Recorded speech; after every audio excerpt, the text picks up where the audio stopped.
Bonjour les amis, je vous l'avoue, hier soir, c'est pas du tout le sujet que je voulais traiter. Ce matin, j'étais prêt à vous faire une vidéo sur le procès du violeur de Claire Géronimi. Alors Claire Géronimi, c'est une jeune femme, 27-28 ans, parisienne, agressée sexuellement, gravement, par un OQTF, hein, vous savez, en gros, un migrant qui aurait dû quitter la France et qui était toujours là, africain évidemment, qui a mis un couteau sous la gorge et qui lui a imposé dans le hall de son immeuble des actes dégradants pendant de longues minutes. Et Claire Géronimi est quelqu'un de courageux, elle a choisi de ne pas accepter son sort, elle a choisi de se battre, elle travaille avec les féministes de Némésis et elle essaye d'alerter l'ensemble des autorités sur le danger que l'immigration massive musulmane africaine fait courir sur la sécurité des femmes. Naturellement,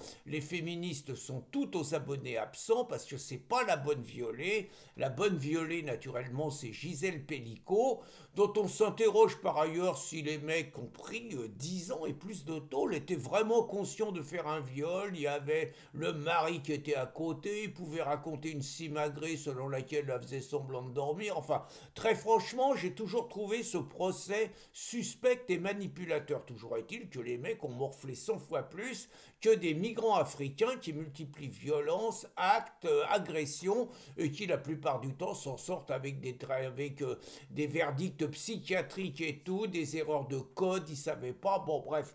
Et donc je voulais vous traiter ça, je pense que c'était un bon sujet, et puis j'ai écouté Donald hier, Donald à l'ONU, et là évidemment changement de programme, je peux pas passer à côté de ce discours historique, je dis bien historique, où Donald a tout dit, tout fait, il a tiré dans le tas, il a tiré dans la foule, c'était grandiose. Alors que je vous dise, Donald, moi ça fait 10 ans que j'ai entendu parler de lui pour la première fois. Et la première fois que j'ai entendu son discours, il était en primaire des Républicains, je me suis dit, ce mec il est extraordinaire, il peut pas gagner, ils vont le dégommer avant. Erreur de 8-9 ans d'avance, quoi, ou de retard. Bon, donc, il a gagné toutes les primaires. En 2016, je vous avoue que sa victoire m'avait ému.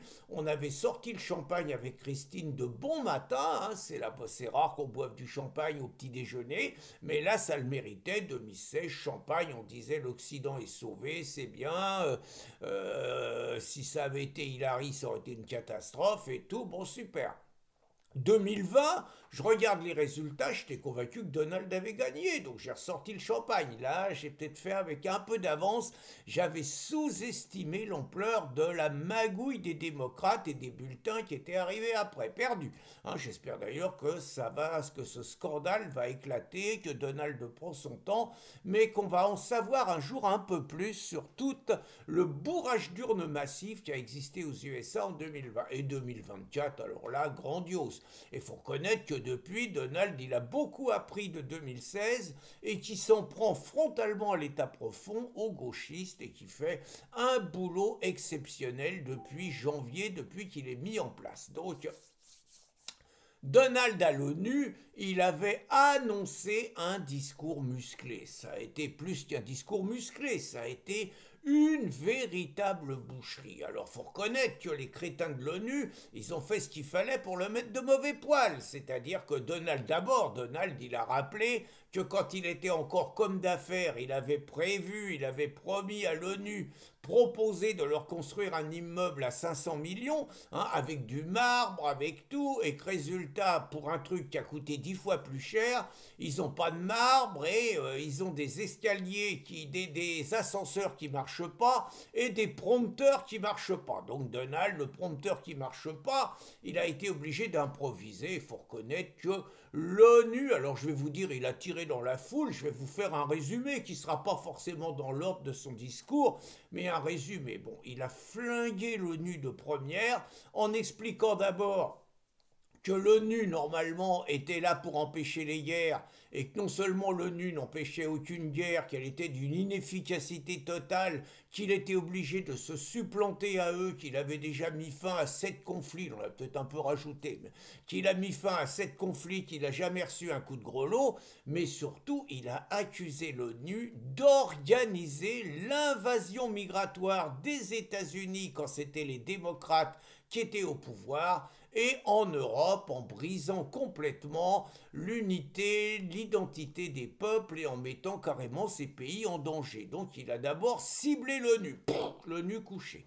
Ensuite il a ciblé, même s'il les a jamais cités, l'Union européenne sur sa politique migratoire. Il leur a juste rappelé un tout petit peu quand même qu'ils étaient là pour protéger leur peuple, qu'ils étaient là pour protéger leur civilisation, qu'ils avaient un devoir de mémoire par rapport aux anciens qui étaient juste morts pour sauver la liberté, pour sauver la culture, pour sauver l'histoire, pour sauver les pays dans lesquels ils avaient vécu contre la barbarie, qu'ils avaient juste un devoir de mémoire, et il leur a rappelé que en laissant venir une immigration massive, majoritairement musulmane, ces gens-là trahissaient la mémoire de leurs ancêtres et surtout étaient en train de tuer le pays qui les a élus à la tête de ces nations, quoi. Donc il leur a fait un peu une leçon, vous voyez, comme un grand frère qui tire l'oreille aux petits frères qui font des conneries. Et puis alors là où il a été grandiose, c'est sur la politique climatique. Alors là, il a expliqué que le mensonge, oui, je crois que c'est ça qu'il a dit, le mensonge climatique était l'escroquerie du siècle, que ça a été écrit par des gens malveillants qui ont des mauvaises intentions. Il a rappelé par ailleurs que Obama, quand il était à la tête des États-Unis, il donnait des leçons à tout le monde sur le carbone, la taxe carbone, et qu'après il partait jouer au golf dans un Boeing qui polluait et que ça lui posait aucun problème. Il a expliqué toutes les conséquences de l'imposture climatique, il a insisté sur l'imposture climatique. Alors évidemment, ce matin, les écolos pleurent, c'est du négationnisme climatique, mais il y a des milliers de spécialistes qui ne sont pas les mecs du GIEC qui disent que Trump a raison. Et donc Donald, il a expliqué toutes les conséquences, c'est que pendant que la Chine polluait et on n'en avait absolument rien à foutre du climat, eh bien les dirigeants étaient en train de tuer les entreprises françaises, étaient en train de tuer les entreprises européennes, et que finalement, c'était les Chinois qui revendaient leurs camelotes les grands gagnants. Il a fait une démonstration magistrale sur les éoliennes, vendues par les Chinois qui, eux, n'utilisent pas d'éoliennes, mais qui sont contents de les vendre aux crétins européens, et par ailleurs à des petits lobbies écolos qui s'en mettent plein les poches. Il a expliqué que les éoliennes, ça coûtait les yeux de la tête, que ça marchait pas, que c'était pas fait pour nous, et qu'en mer, c'était une catastrophe, ça défigurait les paysages et tout. Et il a expliqué que pendant que les Européens étaient en train de ruiner leurs économies, de fermer leurs entreprises et de faire des millions de chômeurs, eux, aux États-Unis, ils continuaient à chercher du pétrole, ils continuaient à chercher du gaz, et puis que grâce à eux, les climatiseurs, ça coûtait moins cher, et à partir du moment où ça coûtait moins cher, il y avait plus de gens qu'on achetait, et à partir du moment où il y avait plus de gens qu'on achetait, il y avait moins de vieux qui mouraient pendant la canicule. Une leçon extraordinaire. Alors sur la Palestine, là il a été grandiose aussi. Sur la Palestine, il a gentiment expliqué aux crétins comme Macron et pas mal de pays européens qui ont reconnu la Palestine, et qu'il avait donné un chèque en blanc au Hamas et qu'il avait récompensé les assassins du Hamas, alors que les pays musulmans n'ont toujours pas reconnu Israël, et que surtout, les otages n'ont pas été tous relâchés. Et il a expliqué que lui, ce qu'il voulait, c'était pas de récupérer 1, 2, 3 otages. Ce qu'il voulait, c'était récupérer l'ensemble des otages et les cadavres, les restes des otages qui sont morts en détention ou qui ont été assassinés par les djihadistes. Honnêtement, sublime Donald sur ces épisodes. Alors il y a d'autres choses. Il a allumé gentiment les roast beef par rapport au maire de Londres qui veut imposer la charia dans son pays. Il leur a dit qu'il ferait mieux de chercher dans la mer du Nord, de chercher du pétrole plutôt que perdent leur temps avec les énergies renouvelables. Il a allumé les Allemands pour leur politique passée énergétique en disant que maintenant ils étaient un peu meilleurs et que c'était bien.